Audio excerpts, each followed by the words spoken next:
Petri Wine brings you Basil Rathbone and Nigel Bruce in the new adventures of Sherlock Holmes.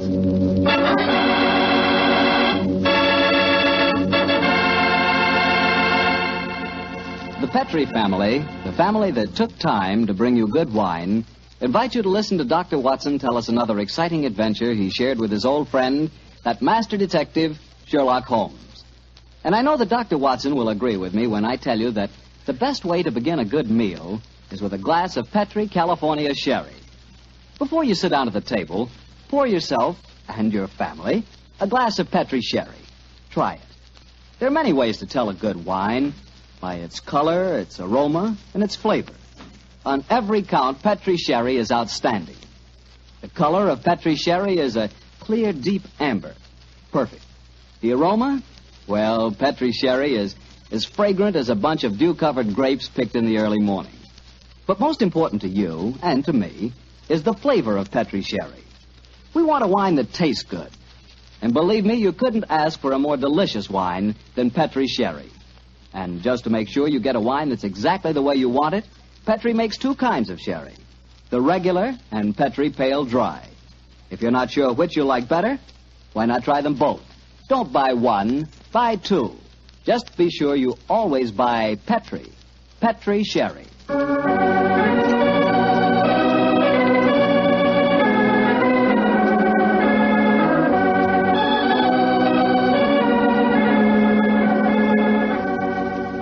And now I'm sure our good friend Dr. Watson's ready for us. Let's go in and join him.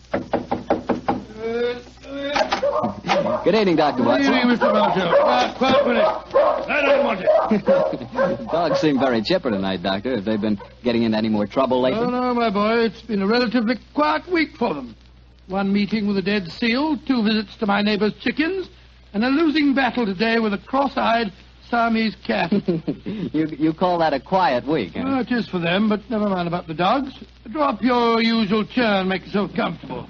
You're just in time to join me in a glass of sherry. That'd be very nice, Doctor. Oh, I see you have the old dispatch box out again. Yes, my boy. As the story I'm going to tell you tonight took place in 1887, I thought I'd better refresh my memory on some of the details of the case. But shortly after my marriage, and as I'd bought a practice in the Paddington district, I saw very little of my old friend Sherlock Holmes. How was doctoring in those early days? A struggle, my boy, a distinct struggle. Dr. Farquhar, from whom I'd bought the practice, had at one time an excellent clientele, but his age, combined with an unfortunate affliction, he that resembles St. Vitus' dance, had very much thinned it. I had confidence, however, in my youth and in my energy, and I was convinced that in a very few years the practice would be as flourishing as ever. But, as I said, I saw very little of Holmes in those days.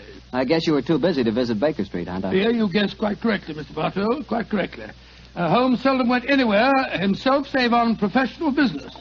You can imagine my surprise, therefore, when one day on coming home from a heavy day's work, I found that Holmes had decided to pay us a visit. My wife persuaded him to stay to dinner, and as the three of us sat at the table, the flickering candlelight dancing strange patterns on the walls, felt quite like old times. Holmes was in an unusually gay mood, and I can remember the twinkle in his eye as he turned to my wife and said, "You're a brave woman, Mrs. Watson. To feed an unexpected guest on the maiden night out. I'm extremely grateful. Mrs. Hudson's cooking, though excellent of its kind, lacks variety. Your dinner has been quite a treat." Oh, that's a very gracious little speech, Mr. Holmes. Yes, I've never known you to be so observant about food, Holmes. Perhaps the lack of your company, my dear chap, and the consequent lonely meals have made me conscious of Mrs. Hudson's culinary shortcomings. I suppose you're taking John out with you tonight on one of your cases. Oh, no, Mrs. Watson. Though I can understand your suspicions, my visit was purely social. Then let's go into the other room and have a pipe, shall we? Well, don't you think you'd be more comfortable at the club? Miss Old Mary, I believe you want to get rid of us. Oh, no, dear, it's not that. It's just that... Your visitor is due at any moment, and you had counted on the house being empty by now. Why, how on earth did you know that, Mr. Holmes? Past half hour, you've been glancing at the clock with mounting anxiety. I feel sure that If it had not been for my unexpected visit, your good husband would already have been walking towards his club. Yeah, it is my custom to go to the club on Thursdays, but how'd you know? I know your habits, my dear chap. As well, if not better than you do. It's a good thing I'm a bachelor, isn't it, Mrs. Watson? Yes, indeed. A wife could keep no secrets from you, Mr. Holmes, I'm sure. Well, Mary dear, who is your visitor, and what is the secret that you've been hiding? Oh, it's innocent enough, John. As Thursdays is the maid's night out, and you've been going to the club, I've been letting Alicia Wentworth meet her young man here. With me as chaperone, of course. Oh, so that's the mystery. Well, Watson, young love is on the wing, and I'm sure we're dreadfully in the way. Let's stroll to Baker Street, shall we? Yes, of course, I'll get my coat. Why didn't you tell me, Mary? Well, I was afraid you might be angry, John. Angry, of course, ma'am. Alicia's such a sweet girl. And Harry Prendergast is a very charming young man. He comes from an excellent family, has a commission in the infantry, and the children are tremendously in love. But her beastly guardian forbids them to meet. Oh, there she is now. Well, we can pretend that we were just leaving anyway. Yes, I'll get my coat. Hello, Alicia, dear. Oh, Mrs. Watson, I'm so glad to see you. Come, dear. Alicia, this is my husband and Mr. Sherlock Holmes. How do you do, my dear? It's a shame that we have to go now, but my friend and I have some very important business to attend to. Oh, Mr. Sherlock Holmes, the detective, aren't you? Yes, Miss Whitworth. Please don't go, Mr. Holmes. Please don't. I need help so badly. Why, Alicia, what's wrong? You're as white as a ghost. Let's go into the drawing room, shall we? What's troubling you, Miss Wentworth? It's Harry, Captain Prendergast. I don't know exactly what's the matter, but something dreadful has happened to him. Oh, now sit down here beside me, dear. That's it. Miss Wentworth, what reason do you have to suppose that Captain Prendergast is in trouble? I've seen friends of his today. They spoke of him almost as if he were dead, and yet they wouldn't tell me why. And just now I went to his club, and they told me that Captain Prendergast was not a member. But he is a member. He's been a member for years. Oh, what's happened to it? What has happened to it? There, dear. Mr. Holmes will help you. Now, don't you cry. Have you been to the police, Miss Wentworth? No, Doctor. You see, I went to my guardian, but he wouldn't let me go to the police.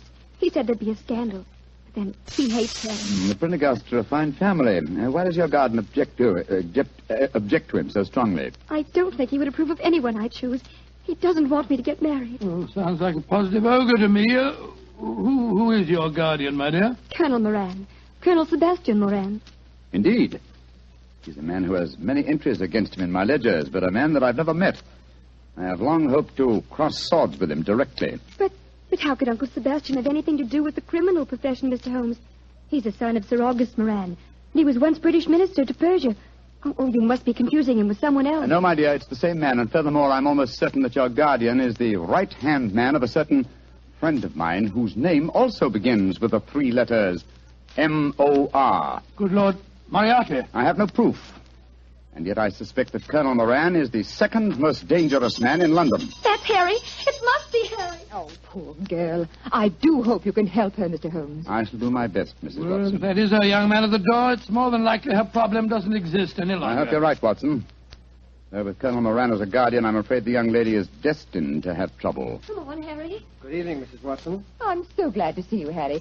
This is my husband. How do you do, Doctor? How do you do, my boy? And Mr. Sherlock Holmes. How do you do, Captain Prendergast? How do you do, sir? Harry, what's wrong? I can tell by your face that something dreadful has happened. It has, darling. Tell Mr. Holmes about it. He's promised to help us.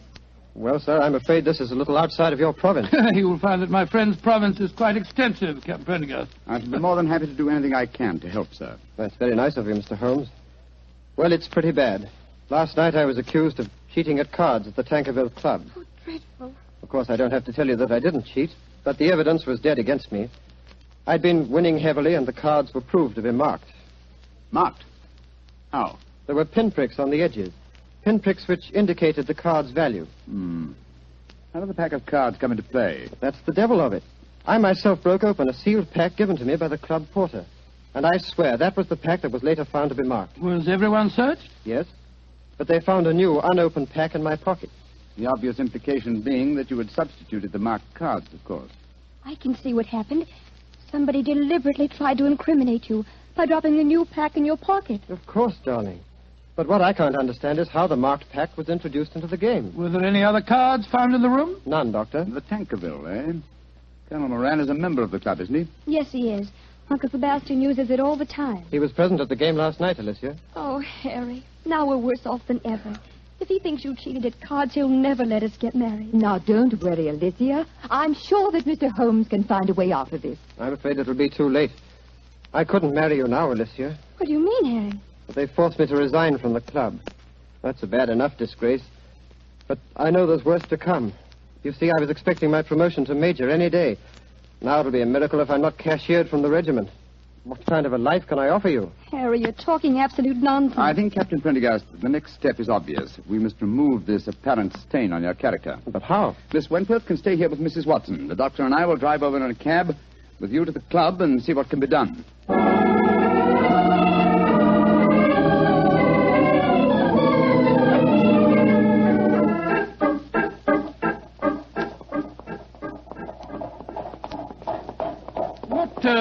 What kind of a card game were you playing last night, Prendergast? Stud poker. Ever since the American ambassador introduced it at the club, it's been quite a favorite. The perfect game for marked cards, which requires no elaborate dexterity in the dealing, simply the knowledge of your opponent's whole card. How many of you were playing? Half a dozen of us. You were winning heavily, you say? Yes, Doctor. Though one of the others, a fellow named David Harkness, was doing well. Now I come to think of it, Harkness almost seemed to know when I was bluffing, as though he could see the marked card. Well, perhaps he was the one who marked them. It's possible. And yet certainly no one could accuse him of tricky dealing. He was so clumsy with his bandaged finger, eh? How did you know he had a bandaged finger, Mr. I'll Holmes? tell you that, Captain Prendergast, when you tell me what's really on your mind. There's a great deal more at stake than a card scandal, isn't there? Yes, there is. I didn't dare to tell Alicia about it. You see, I'm fighting a duel tomorrow. A duel? Lord, with whom? Colonel Moran. Huh? He insulted me last night. He goaded me beyond a man's patience. He taunted me until I couldn't stand it any longer. And so I challenged him. And in so doing, gave him the choice of weapons. Yes, confound it. Of course, he chose revolvers. Moran was a big game hunter of note. He was reputed to be the best shot in England. And I'm probably the worst in London. If only I could shoot as well as I can box. I'm regimental champion, you know. Revolvers? Good heavens, man, revolvers. A duel with Moran is suicide for you. No, it's not suicide. The Tankerville Club. Here, cabby. Keep the change, will you? Oh, blimey. Thank you, Governor. Suicide. No, it's not suicide. This is a carefully laid plan for murder. Pray heaven that we are not too late to avert it.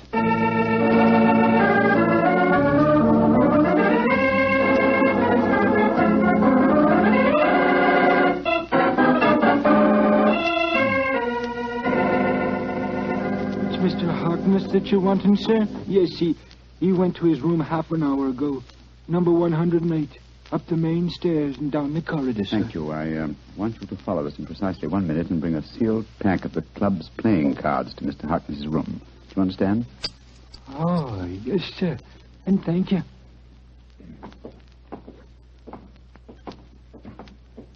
Did you make the arrangement? Yes, come on. Let's go up to Harkness's room. The 3 members have cut me dead since I came in here. It's the most humiliating experience. A little patience, Captain Prendergast, and I'm sure your honor will be entirely vindicated. I wish I knew what you were up to, Holmes. I'm going to try and restage the drama that was presented in this club last night. The only difference being that my production will have a cast that's a little different. Now, here we are. Now, let me do the talking. Yes? Did you want something? Prendergast, I don't want you in my rooms. I don't know why they allowed you inside the club. Let us in, Mr. Harkness, please. No, I won't. Take your foot out of the door, confound it. Mr. Harkness, there are 3 of us. I think you'd better let us in. You're going to let us in, Harkness. Oh, all right. Come in. Thank you for your hospitality, sir. Now perhaps you fellows will tell me what the devil you think you're up to. With pleasure. As you very well know, Mr. Harkness, this is probably Captain Prendergast's last day on Earth. He has one request to make of you, that you join him in a farewell game of poker with us, to show you bear no grudges. Oh, it's fantastic. You're all insane. Oh, by the way, Mr. Harkness, I'm delighted to notice that your sore finger seems to have healed with great rapidity. By an odd coincidence, you'll observe that I seem to have injured mine. Mr. Holmes, when did you do that? Oh, in the carriage just now, a mere scratch. Fortunately, I had some first aid materials in my greatcoat. Come in. Yes, Taylor, what is it? Begging your pardon, Mr. Harkness, but the gentleman asked me to bring this sealed pack of cards here. Put them on the table, Taylor. Very good, sir. Well, what's the game? stud poker, Mr. Harkness. A game with which you're quite familiar, I understand. And the stakes? A man's honor. Possibly another man's freedom. Open the pack, Mr. Harkness, and deal us all a hand. I should think this might be a very unusual game.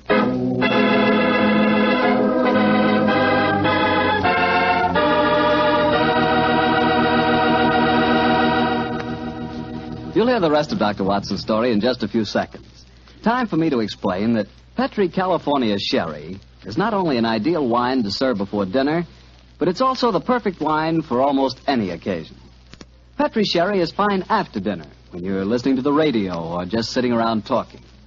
And, of course, you couldn't ask for a finer party wine than Petri Sherry, especially if your party is at cocktail time. If you don't know what wine to buy, you can't go wrong with Petri Sherry. But be sure it's Petri. Look for the letters P-E-T-R-I. They spell the proudest name in the history of American wine.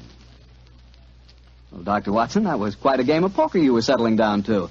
I have a feeling that Sherlock Holmes had an ace or two up his sleeve, didn't he? Well, figuratively, he did, Mr. Bartell, though at the time I must confess that, as usual, I was pretty much in the dark. David Harkness opened the new sealed pack of cards, and the four of us played a hand of poker. It was easy to see that our unwilling host was far from happy. His ferrety eyes darted from one to the other of us as he played our cards.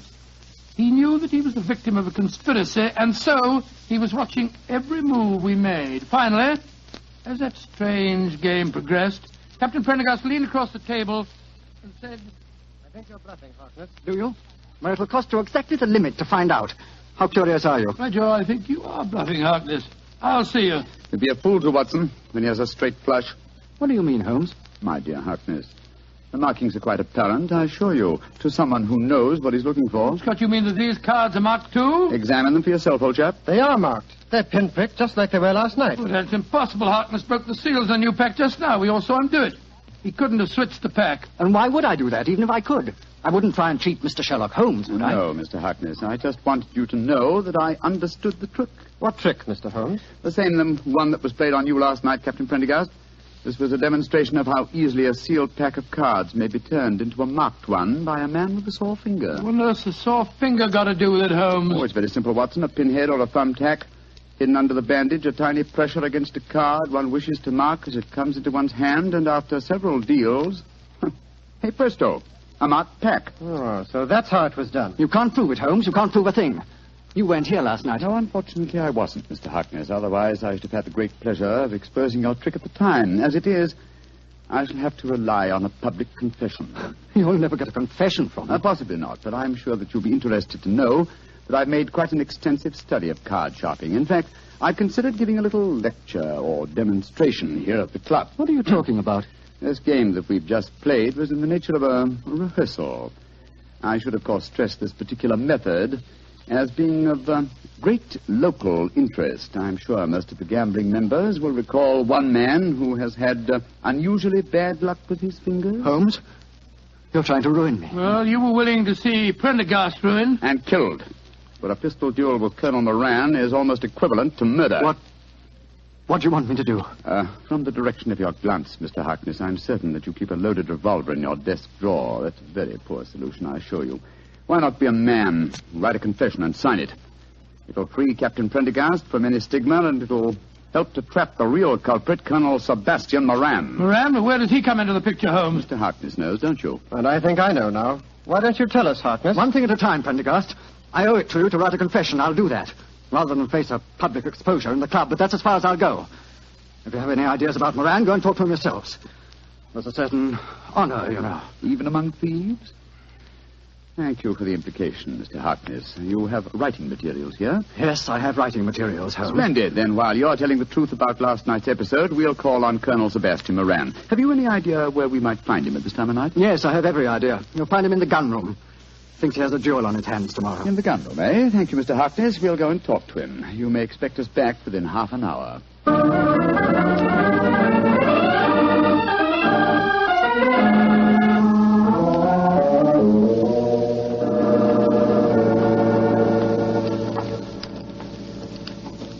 Who are you fellows? Turn the gas up, can't you? Colonel Moran, this is Mr. Sherlock Holmes and Dr. Watson. How do you do? Colonel Moran, I've been wanting to meet you for a very long time. Sherlock Holmes, I've heard a lot about you. And I of you, Colonel. Harry, what are you doing inside the club? Mr. Holmes brought me back. We've just left David Harkness's room. He's writing a confession that he engineered the swindle last night, that he deliberately tried to involve me. So, in that case, I suppose I need oil this revolver no longer.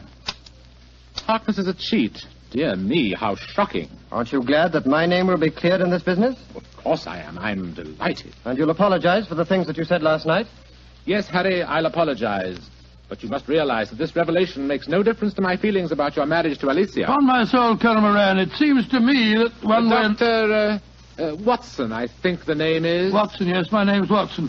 Dr. Watson, I would suggest that the happiness of my ward is a matter that cannot possibly concern you. Now, look here, sir, I don't want to go... Will you, old chap? Oh, sorry. Colonel Moran, I think I may be able to change your mind on the question of your ward's marriage. How very interesting. And what makes you labor under that delusion? Would you care to have it known at the club that you had deliberately planned Captain Prendergast's murder? What in thunder are you talking about? You know, sir, that a revolver duel with you is no duel. It's a cold-blooded killing. Rubbish. I was challenged. Therefore, I had the choice of weapons. Naturally, I chose the weapon with which I was most familiar. And you had the choice for a very good reason, Colonel Moran. You forced Prendergast into a duel because it was the only way you could be certain that he'd never marry your ward. Alicia? What do you know about her? More than you think, sir. She's at my wife's house this very minute. She suspects you of jealousy. I think it's far more likely that the financial aspect of guardianship is involved here. A financial accounting is due upon her marriage, isn't it? That's none of your business. An accounting is due, Mr. Holmes. Alicia told me that herself. Exactly, and the accounts were in no state to undergo scrutiny. The answer is obvious. David Harkness, a card sharp, was in need of money. You induced him to practice his cheating last night in order that you could trap Captain Prendergast into a duel. Harkness, what the devil do you want? Put that revolver down, you fool. I don't care about my own disgrace, but you're going to pay for your share in it, Moran. Drop that revolver, Harkness. Don't you see that you're... Moran, you shot him. You saw that it was in self-defense, gentlemen. He was waving a loaded revolver at me. It's most unfortunate, but it was in self-defense. Yes, self-defense that removed the one dangerous witness who could have testified against you. He's dead, Watson, isn't he? Yes. Shot right through the heart. Moran, you're a cold-blooded, murdering devil. I demand satisfaction for that insult. These gentlemen are my witnesses. I apologize for the misunderstanding last night, but this is a different matter. You've insulted me, Harry. The duel will take place, Colonel Moran, and Dr. Watson and myself will act as seconds for Captain Prendergast. Let's make the necessary arrangements, shall we?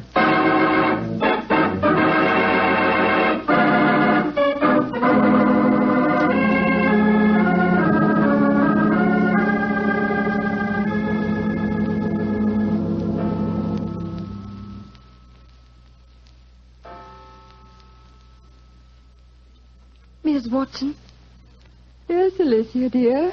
it's 2:00. What can have happened to them? They left here just after 8. Well, if you'd been married to John for any length of time, my dear, you wouldn't worry. When your husband goes out with Sherlock Holmes, you're prepared not to see him for a few days. Mrs. Watson, what are you saying? I haven't got a husband. Oh, now, Alicia, don't glower at me like that. What did you say the time was? It's just after 2, and they left here at 8. What can have happened? Well, I don't know. But Mr. Holmes was with them. So don't worry, my dear. He's frightfully clever. I wouldn't be surprised. There's the front door now. They're back.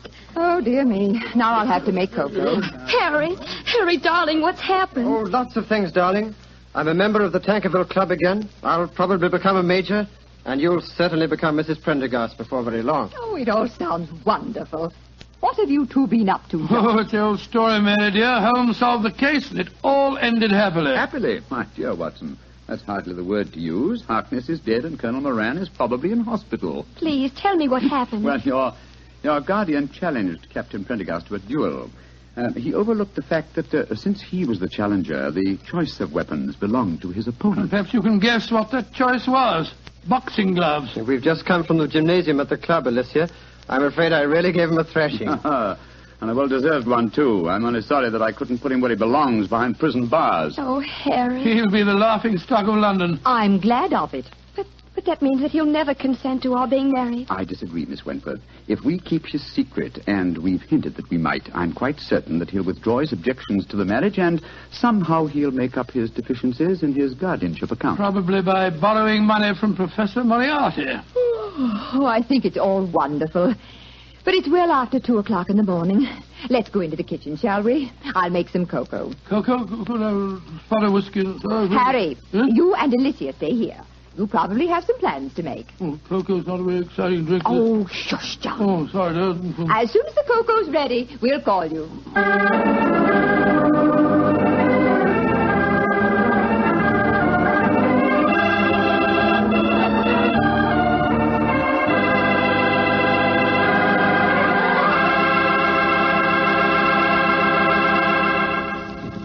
Well, Doctor, that was some story.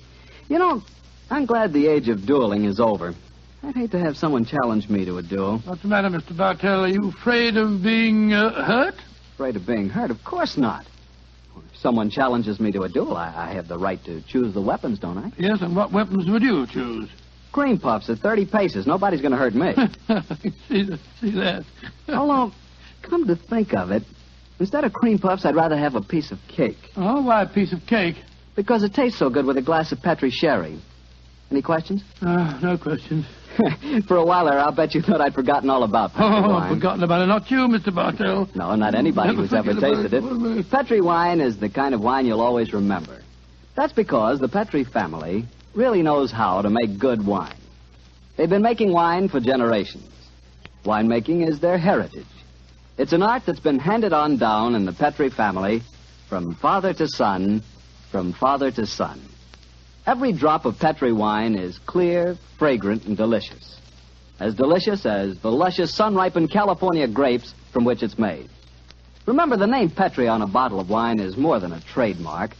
It's the personal assurance of the Petri family that their wine is the kind of wine you like, for any occasion. You can't miss with Petri wine because Petri took time to bring you good wine. Well, Dr. Watson, what new Sherlock Holmes story are you planning to tell us next week? Well, now, let me see. Next week, Mr. Bartell, I'm going to tell you an adventure that took place in the gay Vienna of the 90s. Concerns a strange tragedy that occurred on a ballroom floor and a weird series of murders that were punctuated by the sound of music. I call the story The Waltz of Death.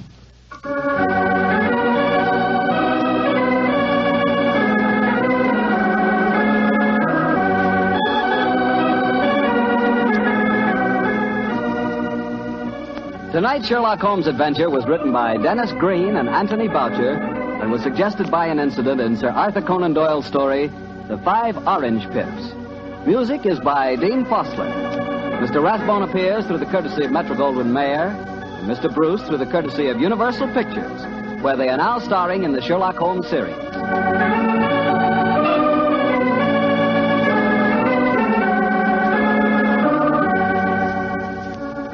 The Petri Wine Company of San Francisco, California, invites you to tune in again next week. Next week, many communities will change time, and this program will reach some of our listeners at a different hour. Consult your local newspaper or mutual station for the exact time in your area. Sherlock Holmes comes to you from our Hollywood studios. This is Harry Bartell saying goodnight for the Petri family. For a solid hour of exciting mystery dramas, listen every Monday on most of these same stations at 8 o'clock to Michael Shayne, followed immediately by Sherlock Holmes. This is the Mutual Broadcasting System.